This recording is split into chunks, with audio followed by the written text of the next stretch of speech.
ಬೇಲೂರಿನಲ್ಲಿ ಉಚಿತ ಬಂಜೆತನ ಸಮಾಲೋಚನೆ ಹಾಗೂ ಫಲವತ್ತತೆ ಪರಿಶೀಲನೆ ಶಿಬಿರ ಯಶಸ್ವಿ.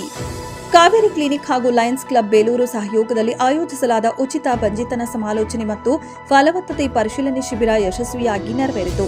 ಪಟ್ಟಣದ ಕಾವೇರಿ ಕ್ಲಿನಿಕ್ನಲ್ಲಿ ನಡೆದ ಈ ಶಿಬಿರವನ್ನು ಉದ್ಘಾಟಿಸಿ ಮಾತನಾಡಿದ ಸಂತಾನೋತ್ಪತ್ತಿ ತಜ್ಞೆ ಡಾಕ್ಟರ್ ಮನಿತಾ ಮಾದರ್ ಅವರು, ಮದುವೆಯಾದ ಬಳಿಕ 1 ವರ್ಷದೊಳಗೆ ಸಂತಾನವಾಗದಿದ್ದರೆ ಅದನ್ನು ಬಂಜೆತನವೆಂದು ಪರಿಗಣಿಸಲಾಗುತ್ತದೆ ಎಂದು ತಿಳಿಸಿದರು. ಮಹಿಳೆಯರಲ್ಲಿ ಗರ್ಭಕೋಶದ ಗಡ್ಡೆಗಳು, ಪಾಲಿಸಿಸ್ಟಿಕ್ ಓವರಿನ್ ಸಿಂಡ್ರೋಮ್, ಮೊಟ್ಟೆಗಳ ಸಂಖ್ಯೆ ಕಡಿಮೆಯಾಗುವುದು ಸೇರಿದಂತೆ ಹಲವು ಕಾರಣಗಳಿಂದ ಈ ಸಮಸ್ಯೆ ಉಂಟಾಗುತ್ತದೆ ಎಂದು ವಿವರಿಸಿದರು.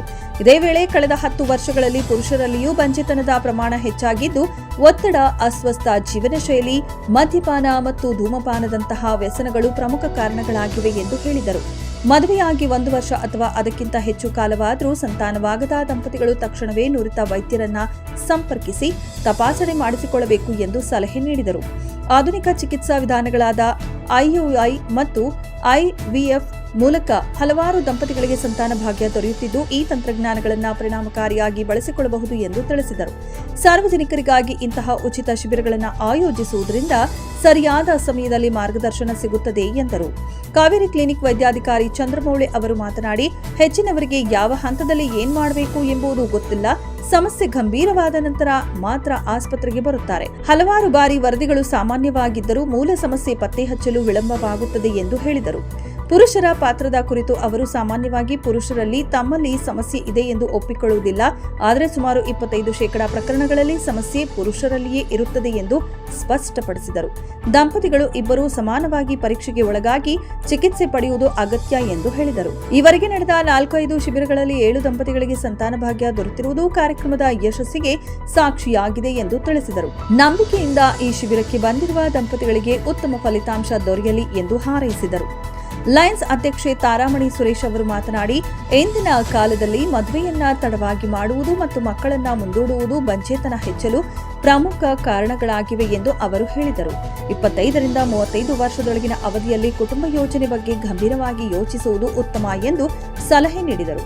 ಸಮಾಜದ ಪ್ರತಿಯೊಬ್ಬರು ಮುಂದಿನ ಪೀಳಿಗೆಯನ್ನ ರೂಪಿಸುವ ಜವಾಬ್ದಾರಿ ಹೊಂದಿದ್ದು, ಈ ಕುರಿತು ಜಾಗೃತಿ ಮೂಡಿಸುವುದು ಅಗತ್ಯ ಎಂದು ಅಭಿಪ್ರಾಯಪಟ್ಟರು. ಲಯನ್ಸ್ ಸಂಸ್ಥೆಯಿಂದ ಇಂತಹ ಉಚಿತ ಶಿಬಿರಗಳನ್ನು ನಿರಂತರವಾಗಿ ಆಯೋಜಿಸಲಾಗುತ್ತಿದ್ದು, ಇದರ ಪ್ರಯೋಜನ ಪಡೆಯುವಂತೆ ಮನವಿ ಮಾಡಿದರು. ಈ ಸಂದರ್ಭದಲ್ಲಿ ಲಯನ್ಸ್ ಸೇವಾ ಸಂಸ್ಥೆಯ ಸೆಕ್ರೆಟರಿ ಆದರ್ಶ್, ಖಜಾನ್ಸಿ ಸಂತೋಷ್, ಟ್ರಸ್ಟ್ ಅಧ್ಯಕ್ಷ ಪ್ರಭಾಕರ್, YB ಸುರೇಶ್, ರವಿಕುಮಾರ್, ಸುವರ್ಣ ಶ್ರೀನಿವಾಸ್, ಕುಮಾರ್ ಶ್ರೀನಿವಾಸ್ ಸೇರಿದಂತೆ ಆಸ್ಪತ್ರೆ ಸಿಬ್ಬಂದಿ ಉಪಸ್ಥಿತರಿದ್ದರು.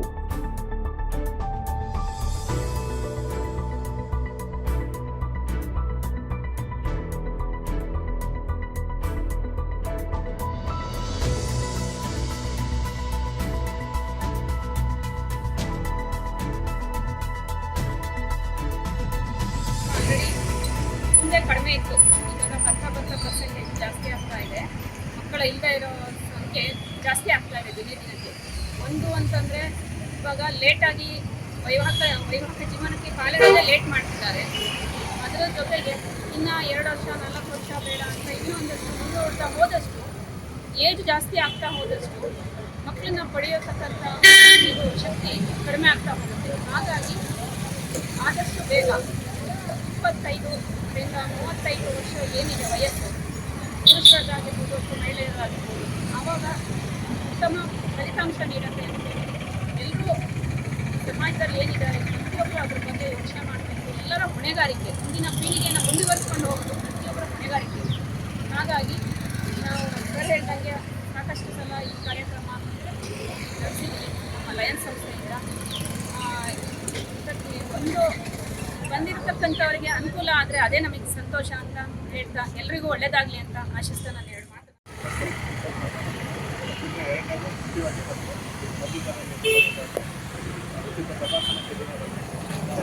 ಸಾಕಷ್ಟು ಜನರಲ್ಲಿ ಏನು ಮಾಡೋದು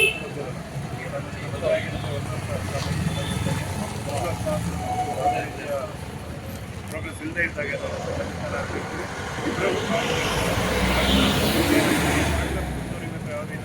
ಮನೇಲಿ ಪೇರೆಂಟ್ಸಿಗೆ ಪ್ರಾಬ್ಲಮ್ ಇದು ಮಾಡ್ತಿರ್ತಾರೆ. ಗಂಡಸರಿಗೆ ನನಗೆ ಗೊತ್ತಿರಂಗೆ ಇಲ್ಲೇ ಗೊತ್ತಾಗುತ್ತೆ, ಗಂಡಸರು ಒಬ್ಬರು ಬಂದಿರು ಅಂದರೆ ಅವ್ರೇನು ಅನ್ಕೊತಾರೆ ಅಂದರೆ ನಮ್ಮಲ್ಲಿ ಏನೂ ತಪ್ಪೇನಿದೆ, ಅವರು ಹೆಂಗಸರಲ್ಲಿ ಇರೋದು ಅಂತೇಳಿ ಅವ್ರ ಮೇಲೆ ಹಾಕ್ತಾರೆ ಅಂತ. ಏನಂತಂದರೆ ಅವರಲ್ಲೂ ಸಾಕಷ್ಟು ಇರುತ್ತೆ. 25% ನಿಮ್ಮಲ್ಲಿ ಇದ್ರೂ ಗಂಡಸರಲ್ಲಿ 25% ಅವರೆಲ್ಲ ಅವ್ರದ್ರಲ್ಲೂ ಸಾಕಷ್ಟು ನಾವು ನೋಡಿದ್ರೆ ಒಂದು 2-3 ಜನ ಕೇಳ್ತೀವಿ ಅವ್ರು ಟ್ರೀಟ್ಮೆಂಟ್ ಆದಮೇಲೆ ಮಕ್ಕಳಾಗಿದೆ. ಅಂದರೆ ಆ ರೀತಿ ಇಬ್ಬರೂ ಪ್ರೋತ್ಸಾಹ ನೀಡಿ ಈ ರೀತಿ ನಡೆಯುವಂಥ ಕಾರ್ಯಕ್ರಮಗಳಲ್ಲಿ ಪಾಲ್ಗೊಂಡು ಏನು ಮಾಡಬೇಕು ಅನ್ನೋದನ್ನು ಮಾಡಿದ್ರೆ ಖಂಡಿತವಾಗಿ ಎಲ್ಲರಿಗೂ ಉಪಯೋಗ ಆಗುತ್ತೆ. ಇಲ್ಲಿ ಆಗಿರೋಂಥ ಸಾಕಷ್ಟು 4-5 ಕ್ಯಾಂಪ್ ಆಗಿದೆ, ಅದರಲ್ಲಿ 7 ಜನಕ್ಕೆ ಮಕ್ಕಳಾಗಿದೆ. ಅಂದರೆ ಅದು ಕಾರ್ಯಕ್ರಮ. ಅಂದರೆ ಅದೇ ರೀತಿ ನಿಮ್ಮಲ್ಲೂ ನಮ್ಗೆ ಈಗ ಬಂದಿದ್ದೀರಾ, ಭಾಳ ಆಸೆ ಪಟ್ಟು ಬಂದಿರ್ತೀರ, ನಿಮಗೂ ಅದರ ಉಪಯೋಗ ಆಗಲಿ, ನಿಮಗೂ ಮಕ್ಕಳಾಗಲಿ ಅಂತ ಹೇಳ್ತಾ ಈ ಅವಕಾಶಕ್ಕೆ ನಾನು ಬಂದಿದ್ದನ್ನು ನಿವಾರಣೆ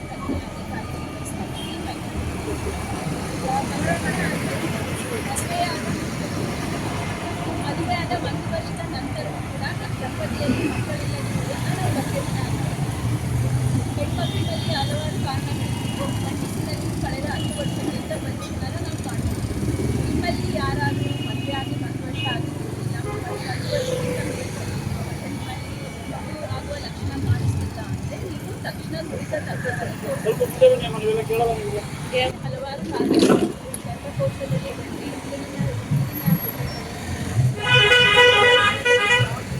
ಮೊಟ್ಟೆಗಳ ಸಂಖ್ಯೆ ಕಮ್ಮಿ ಆಗಿದೆ. ಎಲ್ಲ ಕಾರಣದಿಂದ ಹೆಣ್ಮಕ್ಳಲ್ಲಿ ಗಂಡಸಿನ ಕಾಣಿಸ್ತಿದೆ. ಕಳೆದ 10 ವರ್ಷಗಳಿಂದ ಗಂಡಸಿನಲ್ಲಿಯೂ ಸಹ ಗಂಡತನ ಕಾಣಿಸ್ತಾ ಇದೆ. ಅವರಿಗೂ ಸಹ ಹಲವಾರು ಕಾರಣಗಳಿವೆ. ಕೊಚ್ಚುತನ ಇರಬಹುದು, ಜೀವನ ಶೈಲಿ ಇರಬಹುದು, ಮದ್ಯಪಾನ ವ್ಯಸನ, ಧೂಮಪಾನ ವ್ಯಸನ, ಎಲ್ಲ ಕಾರಣಗಳಿಂದ ಹೆಣ್ಣಿನಲ್ಲಿ ಸಹ ಗಂಡಿನಲ್ಲಿ ಸಹ ಗಂಡತನ ಕಾಣಿಸ್ತಿದೆ. ಸೊ ನಿಮ್ಮಲ್ಲಿ ಯಾರಾದರೂ ಆ ಲಕ್ಷಣ ಇದ್ದಲ್ಲಿ ಬೇಗ ನಿಮ್ಮ ನುರಿತ ತಜ್ಞರಲ್ಲಿ ತೋರಿಸಬೇಕಾಗುತ್ತೆ. ಬೆಂಗಳೂರಿನ ನಾವು IVF ಆಕ್ಸಿಸ್ ರಾಜಾಜಿನಗರದಲ್ಲಿ ರೀಸೆಂಟಾಗಿ ಏನು ಆಧುನಿಕ ತಂತ್ರಜ್ಞಾನ ಬಂದಿದೆ, IVF ತಂತ್ರಜ್ಞಾನ ಇದೆ, ಅದೆಲ್ಲನ ಯೂಸ್ ಮಾಡಿ ನಾವು ಈ ಥರ ತುಂಬ ವರ್ಷಗಳಿಂದ ಗಂಡತನ ಕಷ್ಟಪಟ್ಟು ಮಗು ಮಾಡಿಕೊಡೋದ್ರಲ್ಲಿ ನಾವು ಯಶಸ್ವಿಯಾಗಿದ್ದೀವಿ. ಸೊ ಇದನ್ನು ನಾನು ಏನು ಪ್ರೋಗ್ರಾಮ್ ಅರೇಂಜ್ ಮಾಡಿದ್ದೀನಿ ಉಚಿತ ಶಿಬಿರ, ಆ ಉಚಿತ ಶಿಬಿರದ ಎಲ್ಲ ಸೌಲಭ್ಯಗಳನ್ನ ನೀವು ತಗೋಬೇಕಾಗಿ ನಾನು ಹೇಳ್ತೀನಿ. ಮೆಂಡು ನ್ಯೂಸ್ ನೆಟ್ವರ್ಕ್, ಸತ್ಯದ ಕನ್ನಡಿ.